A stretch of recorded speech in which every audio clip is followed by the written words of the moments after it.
Hello, I'm Chris. And I'm Sean. Welcome to Monsters and Mythos, a podcast where we take a look at the races and monsters found in Dungeons and Dragons and compare them to their folklore and mythological counterparts.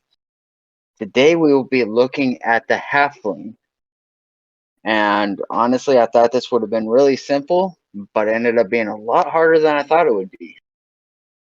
Uh, Primarily because every creature I remember hearing as being a short humanoid is closer to the goblin, which we have an episode we're going to do on. The dwarf, which we will do an episode on.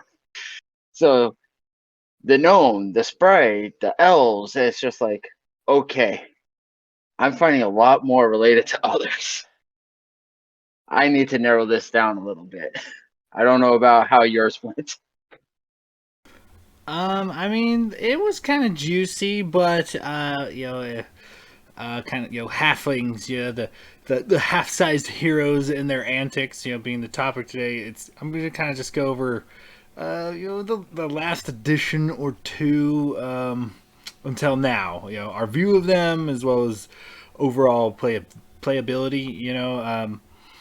It has changed quite a bit. Yeah, halflings might be, they have kind of a shady past, and they look to be embracing maybe embracing a whole new future. Say what you will about these like pint-sized pickpockets, but they're definitely two sides of a coin here. We're gonna have to talk it out. All right, well, with all that in place, how about we start with how Dungeons and Dragons has treated our little friends? Okay, so in the past, halflings have been typically considered weak. Not as characters, nor mentally, but physically weak. Their natural, nimble hands and dexterity more than compensate, some say, for their lack of physicality. Which on some levels makes sense. Of course, a smaller being, like 3 feet in height and 50-ish pounds, is not going to be as strong physically as an average human who is, potentially double their height and 3 times or more their weight. It's like fighting an 8-year-old. So this being the lens that the halfling is kind of viewed through in the past, it meant back then you had to play a different kind of character. Things like toe-to-toe combat, kicking indoors, moving or lifting heavy objects in general, among other things, are to be avoided. And all this is, of course, to be attributed to the typical classic build, for the halfling comes along with a -2 ability score modifier to the strength ability score. And that's pretty standard throughout most editions, and it's kind of unfortunate, always being hampered in that way. One thing I'd like to point out, particularly to anyway, is in third edition specifically, is the kind of gritty, shady ways that they would occasionally portray halflings. Is a lot different than the way they are portrayed in the more modern gaming today. A quick quote from the 3.5 PHB, page 19. Halflings prefer trouble to boredom. They are notoriously curious, relying on their ability to survive or escape danger. They demonstrate a daring that many larger people can't match. Another quick descriptive quote from the same book. Depending on the clan, halflings might be reliable, hardworking citizens, or they might just be thieves waiting for the opportunity to make a big score and disappear into the dead of night.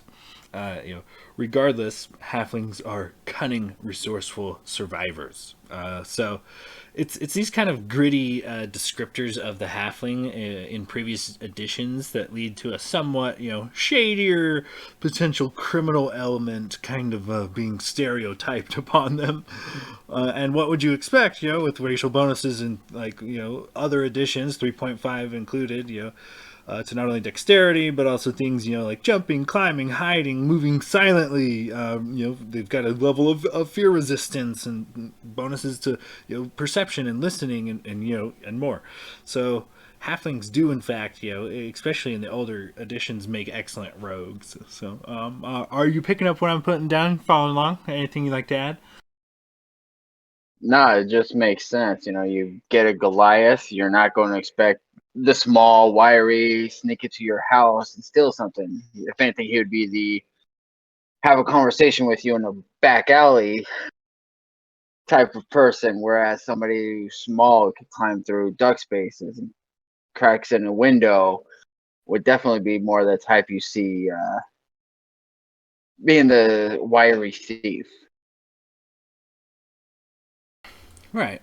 so So let's fast forward to the more modern era of gaming and take a look at the halfling from fifth edition's more progressive point of view. In my opinion, it's a lot less gritty. The type of outlook on the halfling, kind of the descriptors I was using before, are out the window. It's almost as if they rubbed elbows with the more bougie hobbits of the Shire and the Lord of the Rings or the Hobbit. While always affable and positive, it seems like being small and practical alongside excuse me, kind and curious has manifested itself into like the more modern identity of the halfling. Much more wholesome, a much less criminal-ish type of stereotype. These more modern halflings still retain decent dexterity modifiers as well as a few inherent racial abilities depending on your sub race. Could be getting certain resistances or bonuses to stealth. As well as giving a light nod to the race being particularly brave as well as nimble. The newest thing about halflings in 5e, at least in my opinion, that they seem to be associated with is the way they portray luck.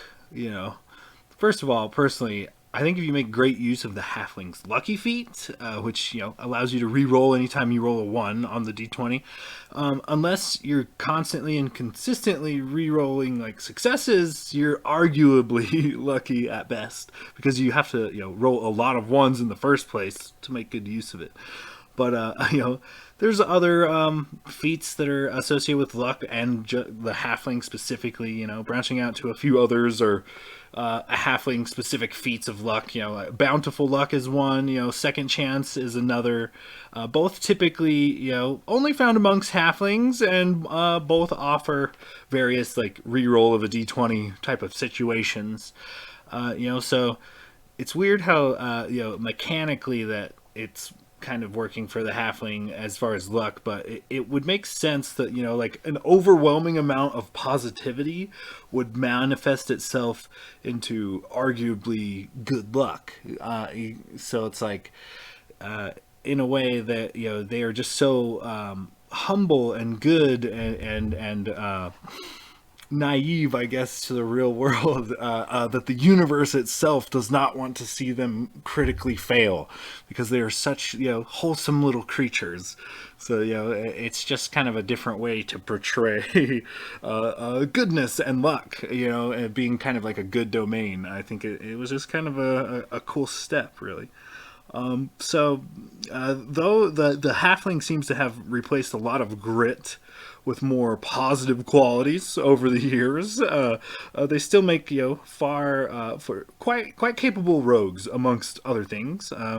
Apparently, seeking the comforts of home is the new norm, and the need to adventure more as a career has little to no influence on the modern halfling. Instead, the way halflings seem to be prompted into adventure is almost as a direct result of this newfound wholesomeness.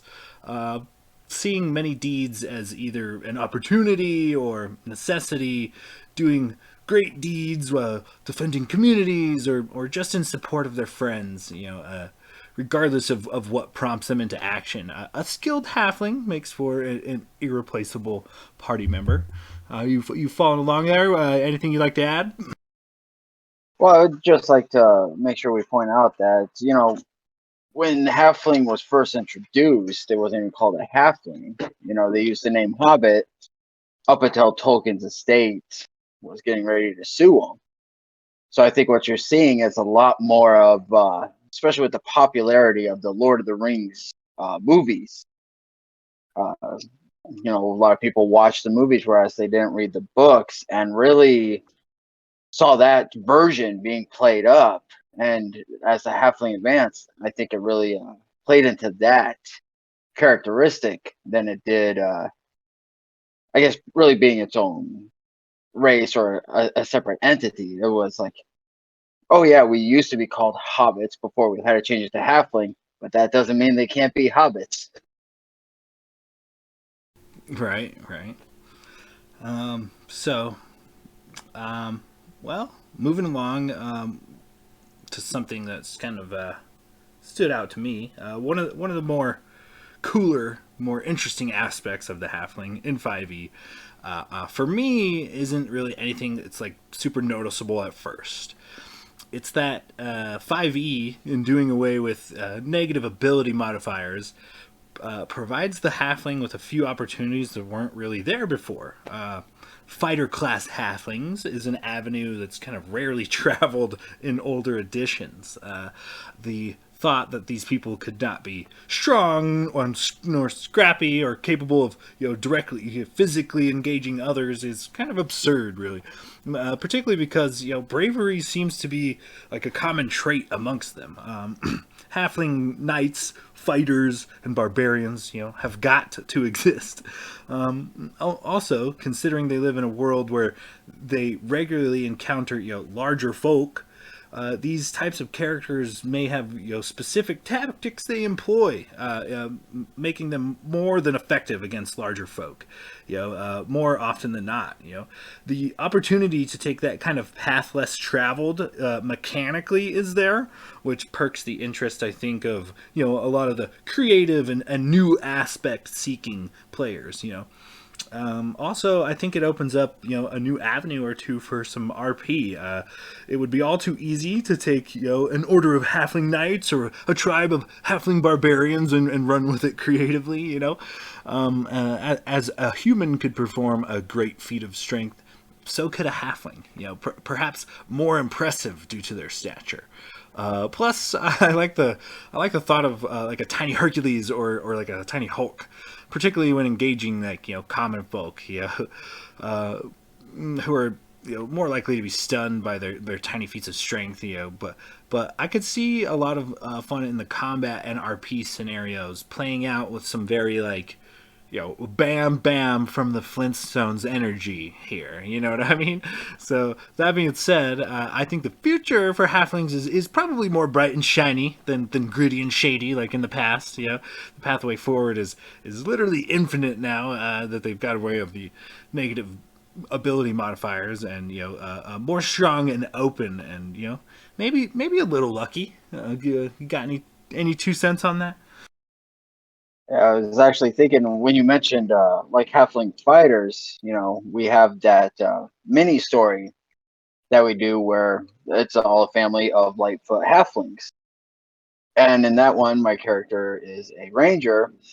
However, he just got a goat that he's going to ride like a steed. So if he had been a fighter, he could have been a charger. And instead of a horse, he's on a little goat or a little sheep just charging into battle, taking out horses at their legs where their riders can't defend them. I mean, if you saw 100 goats coming at you with men on top on their backs, how would you prepare for that? It would just hit you in the mind. Yeah, and that's one of the cool avenues that I feel like it doesn't get explored a lot is now a mounted combatant as a halfling fighter, because it's only been recently that the halfling fighter class hasn't been crippled.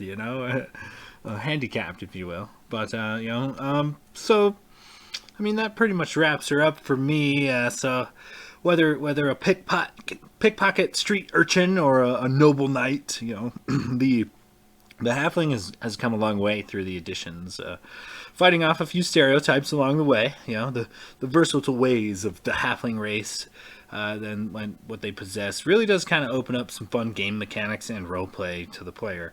I love that new avenues kind of open up for the halflings when they aren't forced into like a negative, strength modifier situation upon character generation.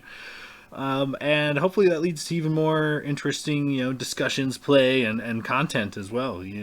Tiny, brave, noble, and nimble. The halfling is easily counted amongst the more popular playable races, and for good reason. So, with that, I will just kind of turn it over to you. What did you dig up on the halfling this week?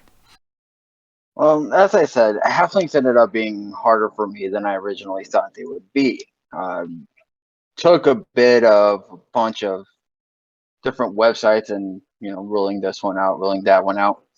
And the primary reason it was so hard is because, as mentioned earlier, they were called hobbits, which didn't really enter the general lexicon until J.R.R. Tolkien wrote his book. Uh, and so, I had heard so many stories of small humanoid creatures, and so, all right, this should be fairly simple. But as I kept researching, it's like, no, I mean, The Hobbit was geared directly to his stories. There really wasn't anything prior to him. So I figured, we'll begin with the hobbits as found in the works of Tolkien, then maybe look at some outside examples that might not be directly called hobbits or halflings, but can be geared to being the same thing. And so the idea of the hobbit appears primarily able to be traced back to an old children's story called The Marvelous Land of Snurgs, where Snurgs were short, thick, and helpful people. They enjoyed eating with their neighbors in communal meals and have characters with names such as Gorbo, which sounds quite a bit like Bilbo. And much like Bilbo and the Hobbit, the Snurgs then have to set out on a dangerous journey. In fact, Tolkien has admitted that he loved reading this book to his children, and so it's easy to see how he could have lifted elements from it when crafting the race upon which his stories are centered around. Which just shows, even some of our favorite authors were willing to use other works to help them, so don't be afraid of that, DMs.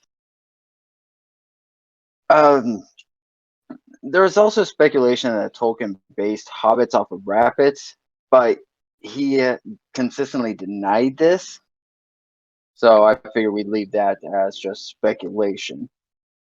Now, within the world that Tolkien crafted, there are three types of hobbits. First, there are the Harfoots, which have the largest number. And they lived in holes in hilly areas and have a closer relationship to dwarves than the other hobbits do. And it's actually based on this last fact that I would argue that the stout halfling would fit the mold of a Harfoot hobbit, especially when you take a look at the fact that the stout halfling has the same poison resistance and advantage to poison saving throws that the race of dwarves do. So you can always take a stout halfling, kind of grew up nearby dwarves, and use that as a jumping point. Next are the Fallowhides, who it makes up the smallest population. They are taller and slimmer to other hobbits and prefer to live in the woodlands, where they became huntsmen. Fallowhides had a close relationship with elves, and as such, I could see them being the Lightfoot halflings, as they tend to be more quiet and can hide with ease, much as elves are able to do. We have a character who smallest bit of shadow and he's gone. Well, Lightfoot halflings, they just gotta find somebody and can hide in their shadow and be gone. Uh, and then lastly, there are the stores, which in terms of the numbers, they fit right in the middle. They lived next to rivers and knew how to swim. And since they lived next to muck, they would actually wear boots when going out, whereas all other hobbits tended to run around barefoot. They were also less shy of men, which may have helped them to become the more adventurous of the hobbit types. So we're definitely seeing that we could take the halflings and put them in almost any location and feel free to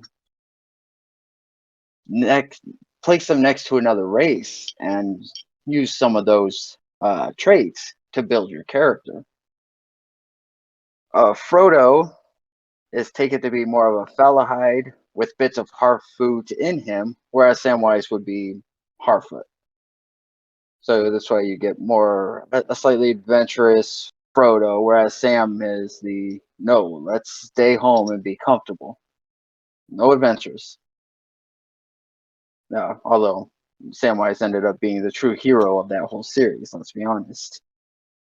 While Tolkien may have coined the name Hobbit for an official race of humanoid creatures, he may have taken it from folklore, though probably subconsciously.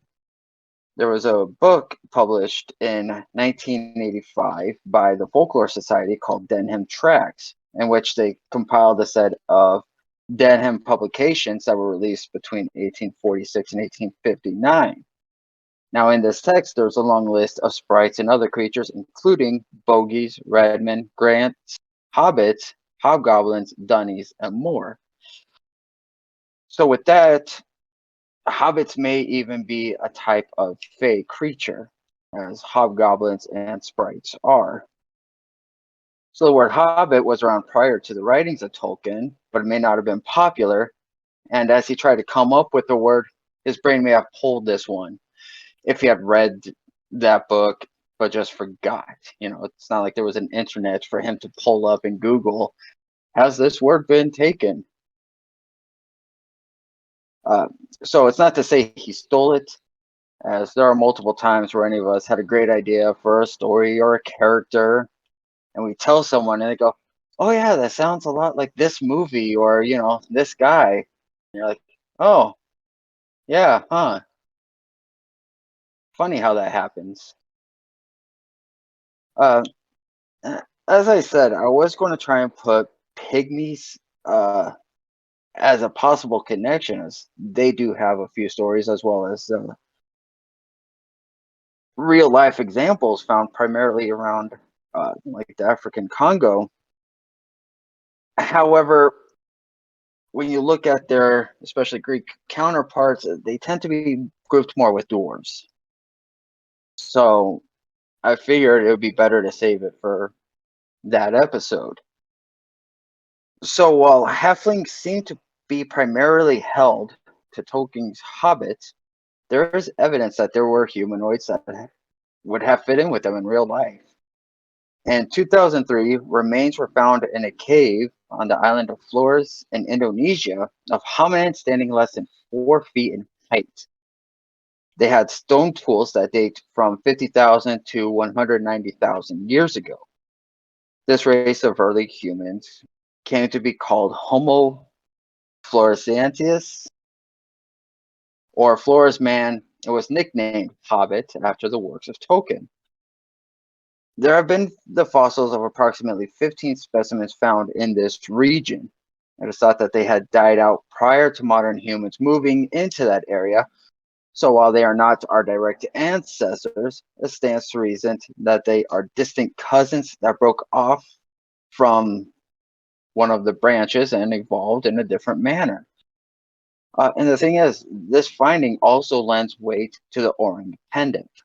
Now, Orang Pendek means short person in Indonesian and is given to a cryptid that has been purported to have been seen by many over the past 100 years, primarily around Sumatra. Based on some cryptozoologists, the Orang Pendek is a small version of what would be called Sasquatch in the US. The major difference being that they are between 3 to 5 feet rather than 8 to 12. And there are some, even in the skeptic realm, as I heard one person on the show Monster Talk actually say there's a possibility these are real.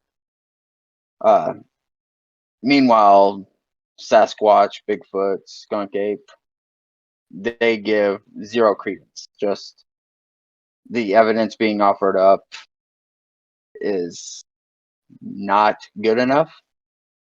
Plus, standing 8 to 12 feet tall, yes, there's a lot of unseen areas. That's still pretty hard to hide. Meanwhile, the Orang Pendek being only 3 to 5 feet in a vast, luscious jungle, that's really easy to move around. Uh, but they don't believe it's a branch of the genus Homo or related to us like that. Instead, they think it could be a type of orangutan that's just smaller as well, or possibly gibbon or one of the other primates found in the region. And so, with all that,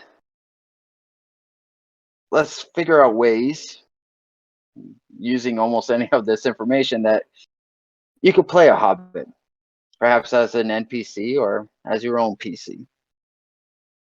I think one strong way is to take those three races of hobbits found and use that as a guide. You know, if you're making a stout halfling, you can, okay, was he adopted by dwarves? Were they friendly with dwarves? You know, a lot of different ways you could take some of that, or any hobbit you come up with, find another race and place them next to that. I mean, what if you have hobbits that grew up next to Dragonborn, and when they get angry at people, they spit on them? I mean, it's not fire or frost breath, but it's enough to get a reaction. It's enough to start a fight for sure. I do like the thought of like things from like say the Feywild, like you were talking about. Maybe like like a brownie or a pixie or something.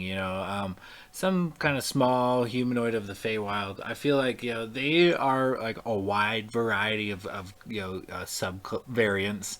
And when you think about it, it's kind of like maybe in our realm or the material plane rather, it would be like a domesticated version of that. Like maybe that's like their ancestry where they came from. Like some like Elven and Sylvan is just a twinge far away.